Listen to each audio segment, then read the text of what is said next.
All right, so continuing patterns and scatter plots. Good news. Hopefully this is a shorter video. All right, so in addition to looking for a general pattern in our scatter plot, we have to look out for a couple things, okay? Two things we have to look out for are called, one of them is called clusters, okay? So usually the points in the scatter plot, they form a single cloud of points, but sometimes they might form two or more distinct clouds. These clouds are called clusters. Investigating these clusters may tell you something useful about the data.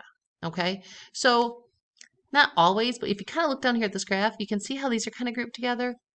And I don't know, maybe like these are grouped together. I don't know if I want to include those. Maybe like these are grouped together, or you can maybe include this whole thing. Okay, those are clusters. Why are they grouped together? Okay, and especially in this case, we're talking about chest girth compared to your weight. The other thing we need to look out for is called an outlier. Okay, an outlier is an unusual point in the scatter plot. Doesn't seem to fit, okay, or it's far away. So maybe in this case, this right here is our outlier, right? It doesn't seem to fit in with the rest of the data. Now, there isn't always outliers, there isn't always clusters, but usually that means something is going on, right? And as a researcher or a statistician, you could maybe dive in and get more information about those points. So let's just ask a couple questions about outliers and clusters. Do you notice any point in the scatter plot? Again, this is elk chest girth, their weight and their chest girth here, that might be described as an outlier. All right, so I'm going to say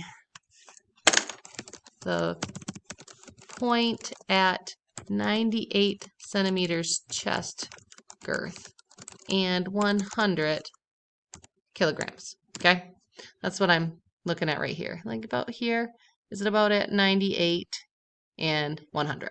Okay, so now that we've identified that outlier, sorry, we want to write a sentence describing how this is different from the other data sets. Okay, so again, keep in mind an outlier is something that doesn't fit. Okay, and a lot of times it stresses us out because we're looking at this big pattern of data and we're like, hey, this makes sense, but this doesn't here. What does that mean? Basically, you get to ignore it because it doesn't fit in with the rest of the data. So, if I have to write a sentence or two here, I would say this elk with 98 centimeters chest girth and that weighs 100 kilograms, this elk appears to have a much smaller weight when compared to the other elk's chest girth. Now, maybe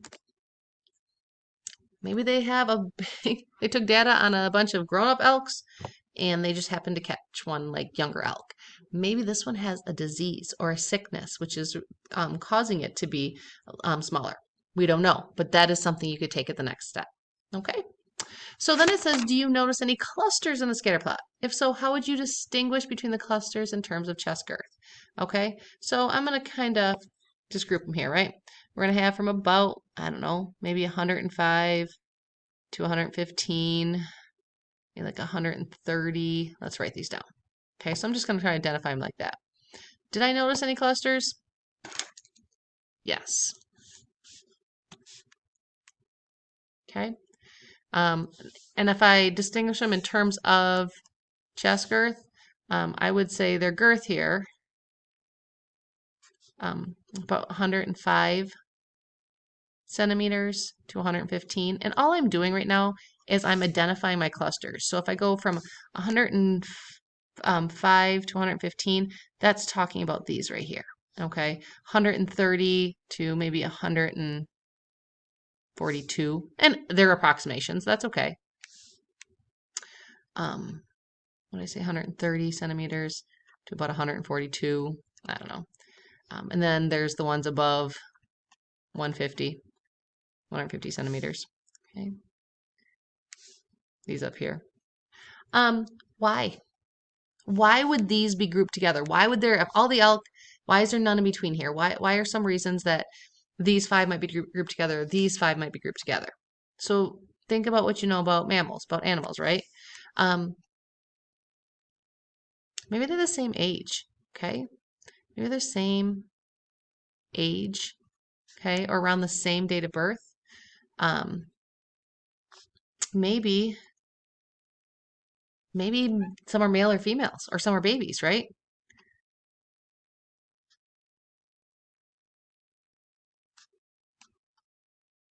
Okay, that might be why they're clustered together, right? If you have, a bunch of females that are similar size, they might be in that group where maybe the ones up here are males, maybe the ones down here are infants or babies or younger ones.